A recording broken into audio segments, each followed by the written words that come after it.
Hey there, welcome back. It is time to do my 4-month update on my no-buy that I started this year. So let's get into it.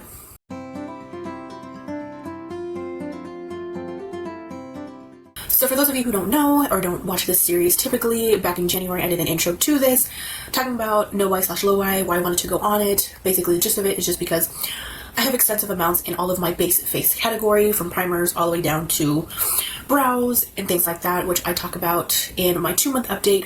I list all of those categories and I will just put it up on the screen for you. My other rule is that if I use up a product, I'm not allowed to repurchase one, because most likely I have another foundation or another concealer that I can always pick up out of my collection and use up. I don't have a specific goal at the end of this, just use up my makeup before it expires, or at least try to whittle some of these product categories.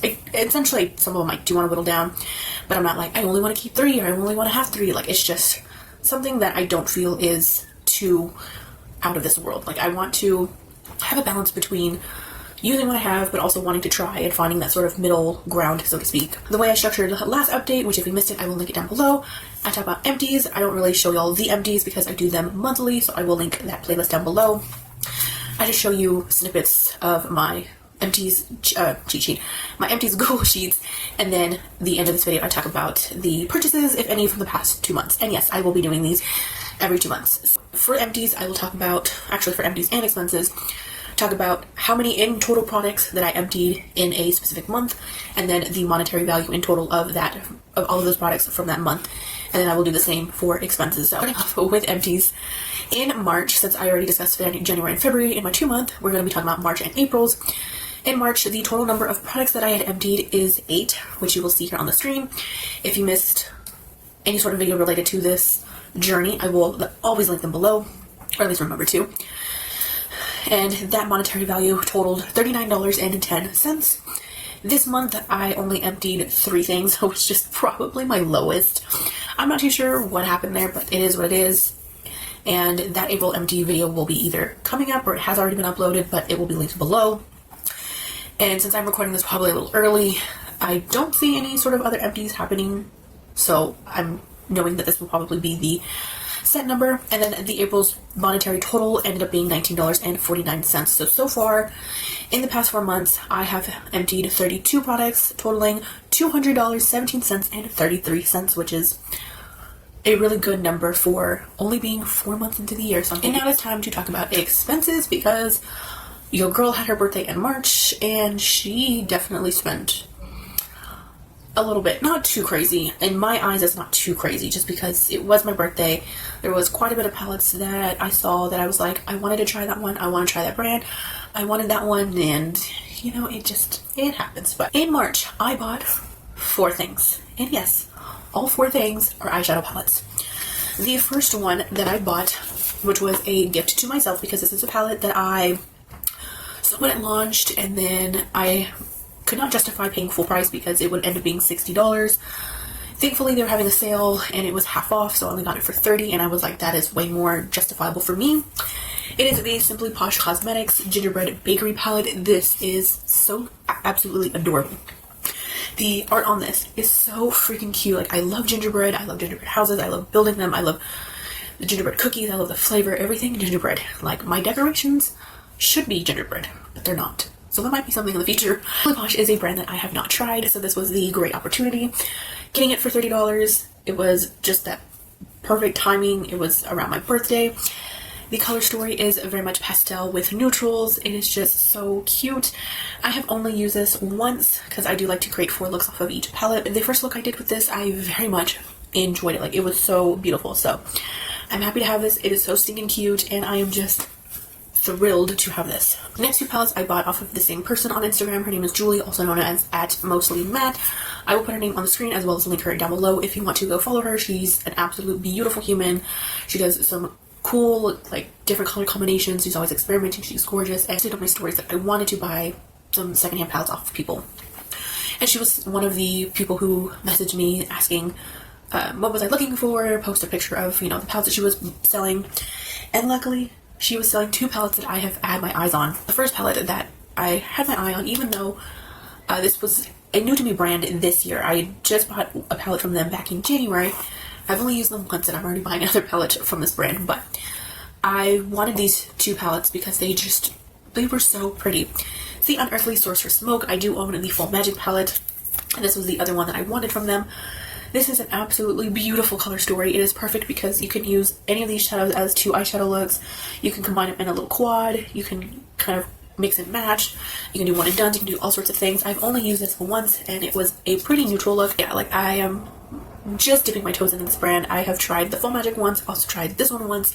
I want to see if formula is similar or what I think of them. I know a lot of people really like Unearthly, or at least used to, before reformulating and changing the layout of their palettes, but I just wanted this one because it is a little bit grungy, it's a little bit neutral, and it is very much up my alley. It's kind of the tones that I was gravitating towards, and a color story that was just speaking to me, and I said, perfect.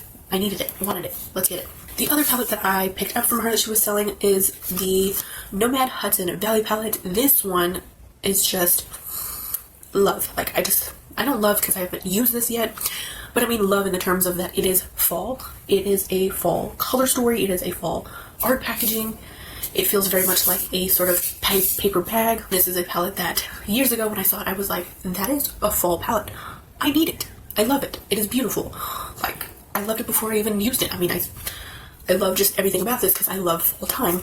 So I was able to snag this off of her. The only thing about this that I'm a little like, I'm just not too much of a fan of is the fact that there's only 3 shimmers in this entire palette. Now this is one of their older palettes, but I figured this side is very much speaking my language. This is me.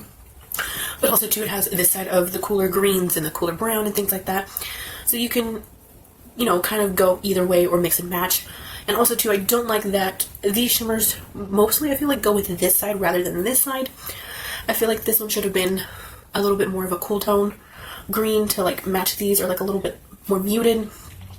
Or I wish that it was like an inner corner highlight. Like, all of these are just very mid-tone shimmers, so you really have to rely on these mattes to darken up the look. But nonetheless, this palette is just so beautiful. I cannot wait to play with it, and I'm just so happy that I have another Nomad palette to try, because this was another brand that I wanted to try more from. The last palette I bought in March, which was the very end of March, I wasn't going to buy it, but my story here is that this was a brand I was eyeing. Well, I was eyeing this brand for like since like last year, I'd say. And there was a specific palette I was going to buy on Black Friday, and I was a little too late. And then it's a good thing I didn't buy it, because the past couple of months I've been really researching. I was like, I need to look up the tutorials again. I need to really think about the color story. I need to really see, for the most part, the looks are things that I would create. I would wear. I don't have a problem with using and things like that.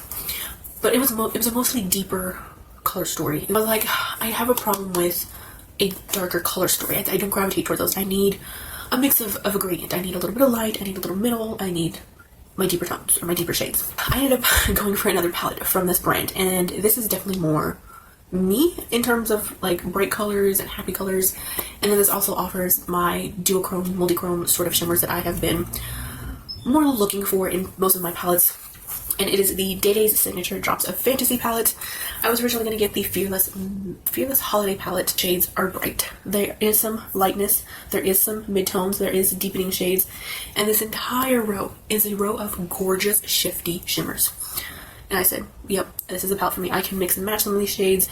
I can create some different looks. I can create like a look with just these 3, with these 3, with this row. Like, I can go all sorts of different ways, and this one it spoke to me a little bit more, and I was definitely like, this is the one. So also in March, I'm going to show you all some gifts that I received because it was my birthday. My sister went on an overseas trip, and she did bring me back some goodies because I did request some makeup specific items.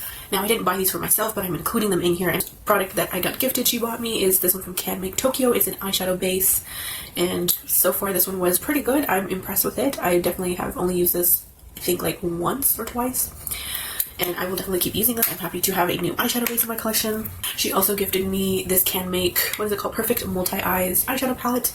This one is also a really pretty palette.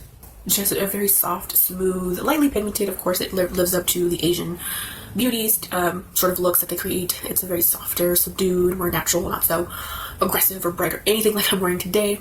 But the look that I created with this is very, very pretty. Then this next one she got me is also from Can Make, and this one I believe is called the Juicy Pure Eyes eyeshadow palette. And this is an all shimmer one. Every single shimmer in here is soft, beautiful, pigmented, and it's gorgeous. I've also used this in my deck of painting prompts, and I will link that down below if you want to, you know, give that a view. Another product she bought me is the Powder Cheeks from Can Make Tokyo, which is a blush. And this one is such a cute, dainty, soft toned pink. Absolutely beautiful. So pretty, and I used this once and that was just gorgeous. Next product is also from Can Make Tokyo, and this is the, what am I calling this? Mochi Puru tint, I believe. Yes, Mochi Puru tint in, I think, 40th X. But it's a really soft sort of a mauve, and it is, I think it's supposed to be like a lip plumper because when I applied it, it very much has a sort of cooling effect or like feeling to it. But that is such a gorgeous, like, everyday color. And the last product she gifted is the Cezanne Gel Eyeliner, which is just in black. And also, I pulled this in for my latest prompt in Deck of Painting in my latest update, which I will, like I said before, link down below. But that one is very creamy and very pretty. And for the month of April, I only bought 2 things, which totaled $10.46. And those 2 things, I don't know if this is beauty related or anything. I have been including it in my empties, so I figured I'd show that and add that into my expenses, but I guess to each their own on what it is. But I bought 2 of the 2 packs from Suave. This is powder deodorant. This one's the Invisible Solid. I don't think this one has a real fragrance or anything. It's just very basic deodorant. It's a solid twist up, apply it in my arms, and this is my holy grail deodorant. This is the only one I have found that keeps me feeling dry, that locks in all of the odors, that doesn't make me sweat, that doesn't give me any sort of wet, like, clothing or anything underneath my armpits. It absolutely works. It lasts. It's my favorite, and I will keep buying this over and over and over for as long as I will, as long as I live, basically. So that is everything that I have to update y'all for this other next 2-month update. I hope you guys enjoyed it. Let me know what you think in the comments down below, and I will see you in my next one. Bye-bye, guys.